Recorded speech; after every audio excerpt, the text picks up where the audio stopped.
What's going on, everyone? Zach H, FBA here, coming today with a video of what your first 6 months are going to look like on Amazon FBA. I'm setting all the expectations, ground rules, the framework, the Bible that you need to follow if you want to be successful in your first 6 months on Amazon FBA. We're going to go through our educational period, our implementation period, and our refinement period. These are all things that I did my first 6 months starting Amazon FBA that led me to quit my 9-to-5 job in 6 months of doing Amazon FBA, pay off my student loans within 9 months, and buy my dream car 3 years into Amazon FBA. So follow along, make sure you take some notes and follow me. And yeah, feel free to reach out if you ever need any more help. Let's get into it. So diving into the video now. Today, Amazon FBA Masterclass hosted by me, Zach H, FBA. We're gonna go over expectations and the FBA timeline. Like I said in the intro, kind of laying it all out there and just making sure everyone has a clear understanding of like how long this actually takes, because I hate when people kind of preach a get-rich-quick scheme, promising people to make like $5,000 their first month or whatever, and it's actually not the case. Like, they're paying for this education from someone who's making them promises that they know that they cannot keep. And that, in my personal opinion, that ain't cool. So I'm gonna lay it all out the real way.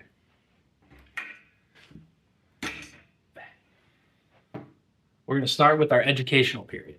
I'm going to zoom the camera in real quick. Yeah, so when it comes down to education, that's going to be your first 1 to 3 months of selling on Amazon FBA. You really want to use this time to just be a literal sponge when watching YouTube videos, podcasts, whatever, pretty much whatever information that you can get your hands on to teach you something that you woke up that day not knowing already. Your first 90 days, you want to be a sponge. Comes down to Keepa. You want to go through as many Keepa tutorial videos that you can find online. I'm in the process of making one right now. It's going to be pretty in-depth, about 20 minutes going over all the ins and outs when it comes to Keepa. You want to have a solid understanding of like when you look at a chart and you see the pink lines and the blue lines and the yellow lines and everything, you know everything before you even open it, what everything means, excuse me. So it pops open and you're like, okay, I can see this product. I know it's going to sell. Between seller amp data and Keepa data, it's going to sell maybe 50 times a month. The price history is pretty solid, all that stuff. And you want to really focus and hone in on everything Keepa related. And that goes right into seller amp. So these two work hand in hand. They are one and the same, but also two different products. So it's a key that you know what Keepa does and how to relate that right to seller amp. So when seller amp says a product sells 100 times a month, you can look at the Keepa and you can confirm, okay, maybe not 100, it might sell 50 times, but pretty much any data that you pull from SellerAmp and Keepa, they're going to correlate pretty well. But you do want to be able to kind of double check that with the Keepa data. And that's something one of my students and I are working on now. Whenever he finds a lead and he's like unsure or wants confirmation and validation on that lead, he'll fire it over to me in Discord, and then boom, I can tell him if it's good or if it's bad or what's missing, what's not. If it's a pair of shoes, I'll be like, dude, you have a size 10 listing, but you're going to buy a size 11.5 shoe. Just bounce ideas and make sure everyone is doing stuff the right way and not going to get themselves in trouble. But yeah, you definitely want to master Keepa and SellerAmp. And another big one that not a lot of people talk about, depending on where you're starting and what you want to do with your Amazon FBA business, you really need to learn Seller Central. Like, people are always preaching Keepa, SellerAmp, all that stuff. Seller Central is a beast in and of itself. You got to learn how to add products, reprice your products within your inventory tab, be able to add inventory if you're doing FBM, and be able to send out shipments if you're doing FBA, then send out shipments using the shipments tab in Amazon Seller Central. Because when you're starting and you're trying to keep your costs low, you don't want to add extra subscription costs onto an already expensive startup cost business. Not really that expensive, but you know what I mean. You're trying to limit all costs and maximize profit in that first 90 days. So yeah, you need to become a master in Seller Central. And the next thing that I've been noticing more and more is the ungating thing. So ungating within Amazon is going to be the biggest hurdle you have as a new seller. There is nothing that is going to be more of a pain in your rear end than ungating. There's going to be so many opportunities that you're going to come across and you're not going to be able to sell them because you're not ungated. However, within the Amazon, algorithm or whatever, however they verify and validate sellers, you need to get sales in order to have the opportunity to ungate those brands that you want, that you're going to be able to sell profitably on Amazon.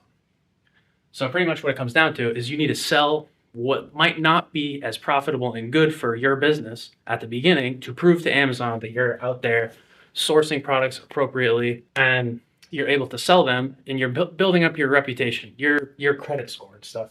Another thing I didn't put on this list, but we can get into it kind of hand in hand with ungating because it requires invoicing and stuff, is your account health. I'll circle back to this one at the end, but this coincides with getting invoices and receipts for ungating. Yeah, so like I said, kind of coincides with Seller Central, creating shipments, and this is one of the bigger hurdles that you have to get over when it comes to like the hands-on work of Amazon. Like a lot of this stuff is just done behind a computer desk.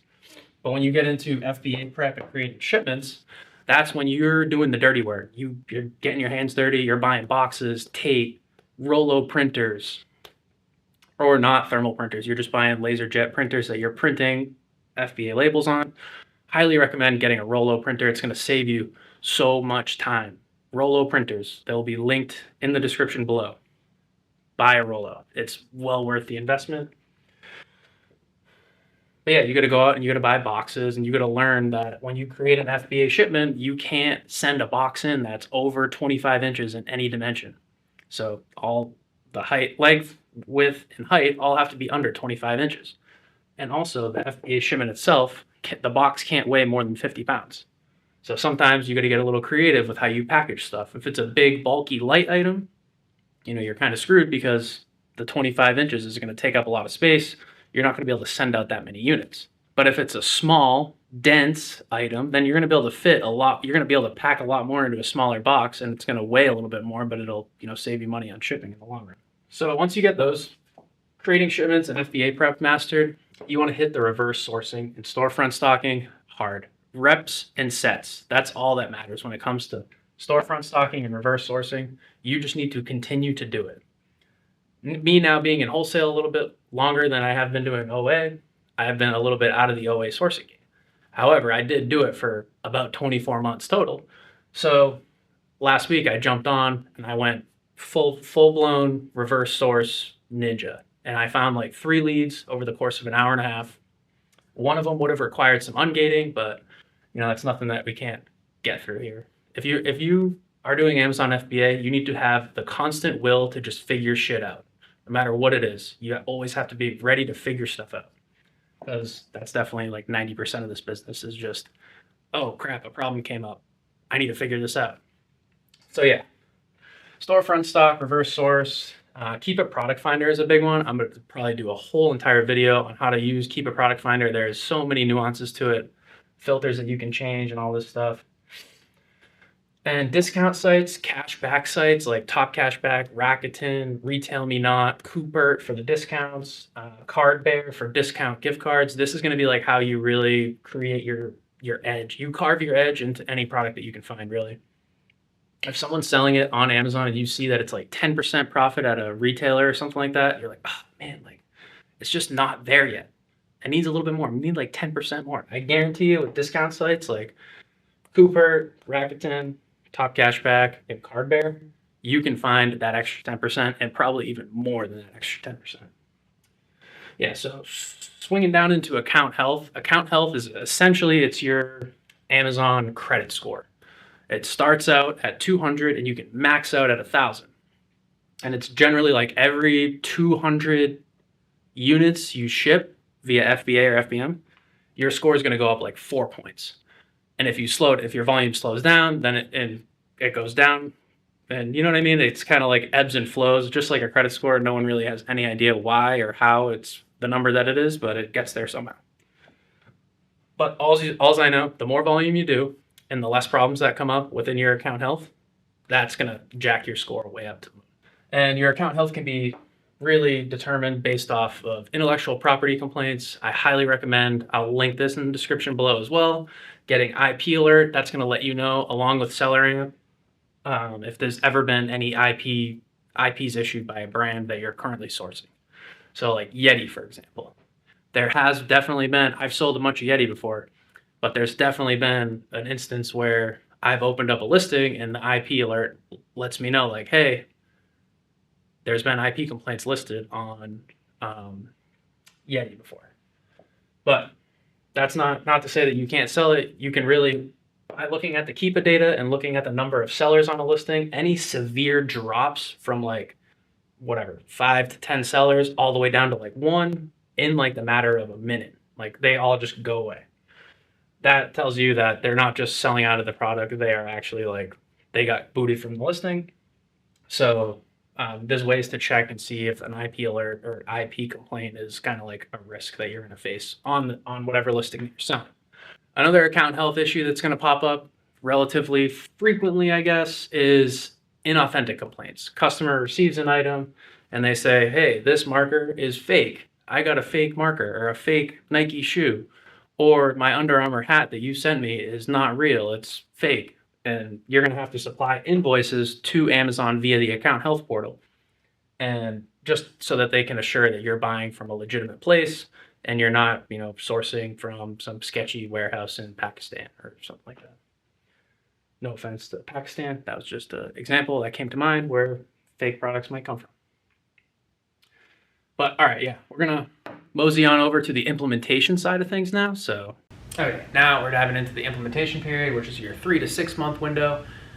And I want to reiterate, I don't know if I've iterated this at all, but this does not have to be followed to a T. But this is some general guidelines and kind of my experience with Amazon FBA and how I went about building my own business and doing all this stuff. So 3 to 6 months, reps. Pretty much everything that I talked about in the education period, you need to continue to exercise all of the fundamentals learned and Keepa, Seller Amp, Seller Central, reverse sourcing, storefront stocking. You need to become a pro at all this stuff. So that's the 3 to 6 months window, is all those reps. And at this point in your business, 3 to 6 months in, let's say you have 20 plus listings on Amazon that you are constantly kind of monitoring. At this point, once you have 20 plus listings, I would say this is a good point. This is a good kind of point in the business to consider a repricer. What a repricer does is it changes the price to a competitive buy box price for you without you having to go into Amazon and manually do it yourself. Before you get a repricer though, I highly recommend just doing it yourself, because these things are expensive. I think like minimum is like 50 to 100 bucks a month for a repricer. So it makes me wonder sometimes, like, why am I selling stuff on Amazon when I should just get into software? But whatever. Yeah, so up until this point, you have like say 5 to 10 listings on Amazon. That's easy enough to where you can just like go in on your phone, take it out, go to Seller Central and like update some pricing, like right there. It takes like 5 seconds. Once you get 20 plus listings though, it kind of becomes a hassle, especially if you're trying to do other stuff like reverse source and storefront stock. You don't want to be wasting time repricing when you have 20 plus listings and it takes you 25 minutes. Like 25 minutes, you could find $300 worth of profit doing reverse sourcing and storefront stock. So yeah, pretty much just focusing now on the implementation of everything and taking the time away on tasks that aren't money-making activities. This is a big thing for me, was the repricer and a prep center. So after you kind of do things in your house for a little bit, a prep center might start to make sense once you're selling, 200 to 300 units a month, maybe not even that much, maybe just 100, depending on your time availability with this business. If you work a 9 to 5 and you're trying to scale an Amazon business, you need to have a prep center. I shouldn't say you need to, but it's highly advised that you do. And ideally, if you're not in a not tax exempt, but a sales tax state. So like I'm from Massachusetts, sales tax like 6.25%. So whenever I was buying products from online retailers that didn't offer tax exempt forms and stuff like that you could submit if you're a reseller, but they would charge me 6.25% every time I would buy a product and ship it to my parents' house in Massachusetts.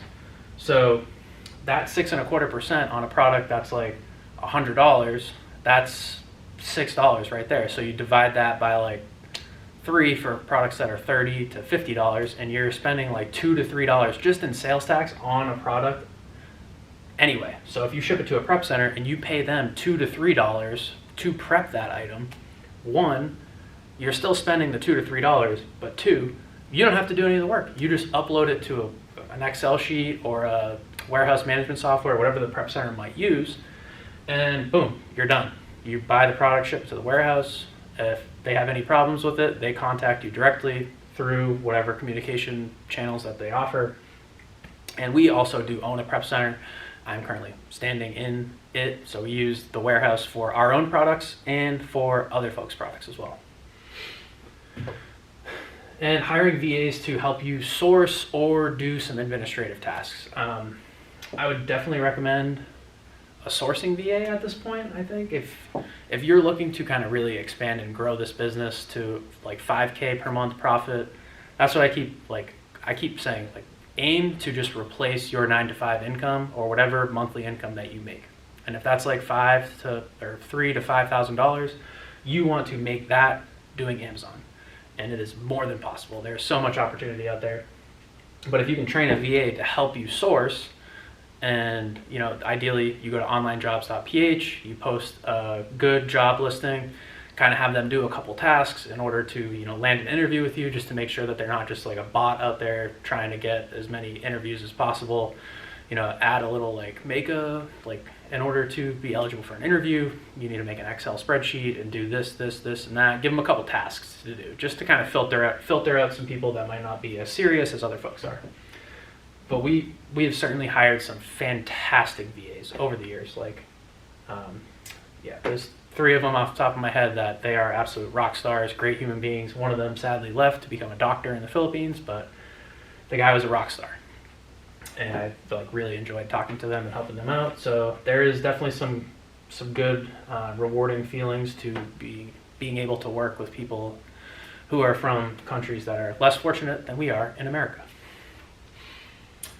Yeah, so that's really all I have for the implementation period. This is kind of when you start to build the systems that you took from the education that you learned in the first 3 months, and now you're implementing all that education and trying to build systems from here. But this 6-month plus section, that's when you're really going to hone in on those systems. So I'm going to bring it over. All right, so now you're at your 6-month window. 6 to 8 months, I'd say, roughly. And if anyone is familiar with the Army and like AARs or whatever, like supervisor refine, little Army plug there, soft plug. But yeah, so 6-month plus window. This is when you're going to want to really hone in on the systems and kind of either, if you're hiring VAs or not, you want to ensure that your business is bulletproof in terms of like sourcing for leads, keeping a leads like not even just like a buying catalog of stuff that you bought, when you bought it, and you want to be doing this all the way from the beginning. But if you haven't, because it gets a little chaotic and you're starting this as like a side hustle and you're like, I want to focus in on this, but I also have a million other things distracting me and I'm going to keep going, but I'm not going to do everything like 100% to a T. And I'm just saying this because that was me. 6 months in, I didn't have the proper systems in place, but this is when I began implementing all these systems that kind of kept my business going throughout the past 2.5 years after that. But all right, so yeah, you want like a buying catalog of stuff that you've gone through and bought, overall just like when you bought it, where you bought it, price you bought it at, what you're selling it for, the Amazon listing, the listing at the retail store, all this stuff. And that's going to help your VAs then go through and recheck on those, and then they'll let you know, hey, like this lead that you bought in October, it's now February, it's back on sale, the Amazon listing, the price has gone up, so you can make even more ROI now. And you have these people from the Philippines that you're hiring, and they can help you kind of stay on your toes and do all that stuff. Because if you're sourcing for new stuff constantly and going through back on the old stuff, you're still working your 9 to 5, you're trying to pay off your student loans, you got 2 kids at home, baby's crying, dog just peed on the couch. I'm saying that because my dog peed on the couch last night. But yeah, you got all this stuff going on, and you want to hire VAs to kind of have your back in those situations and build a little community within your own business to have people help you with all these tasks that you're going to have. And one of those big tasks is going to be kind of when that 6-month window comes where you have dove in to keep a seller central. You know everything now like the back of your hand. And this is the point where you're going to begin, from my experience, a little bit of supplier outreach. You're going to reach out to those distributors and those brands and begin kind of phasing a little bit of wholesale into your online arbitrage business to add that longevity aspect to your... Camera died there, but a couple days later now, and I'm gonna wrap up this video and just kind of let you know that this six month plus mark, it's still up there on the whiteboard. This is gonna be like your after online arbitrage. You have a solid grasp on it, you have the verbiage, you know what you're talking about, you can spit game to wholesale suppliers, you can talk to brands and tell them that you are here to help them and explain to them why confidently and in a quick, swift manner. So yeah, that's how I wanted to wrap up this video. And overall, if you're interested in this content, one, like and subscribe, and I'll be dropping a bunch more just like free content for everyone to share. I'm gonna go do a whole Keepa tutorial right now. So that's one of the key softwares that you need to learn when you first start Amazon FBA. And I'm gonna go do a whole tutorial right now. It's gonna be at least 30 minutes long. It's gonna show you all the ins and outs of that software for you to be comfortable using it. So yeah, follow along, like and subscribe. And there's also a link in the description below if you're interested in booking a one-on-one call with me. It's completely free. It'll go through a strategy or whatever that you might need to start your Amazon FBA journey. And from that strategy call, we can decide if you and I working together via a mentorship is going to be smart for both of us and introduce you to the community and overall just build the community bigger. The Zach H FBA community is small now, but I'm looking to blow this thing up, have everyone make a bunch of friends, business colleagues, and yeah, blow this business up for you. So yeah, that's it for today, folks.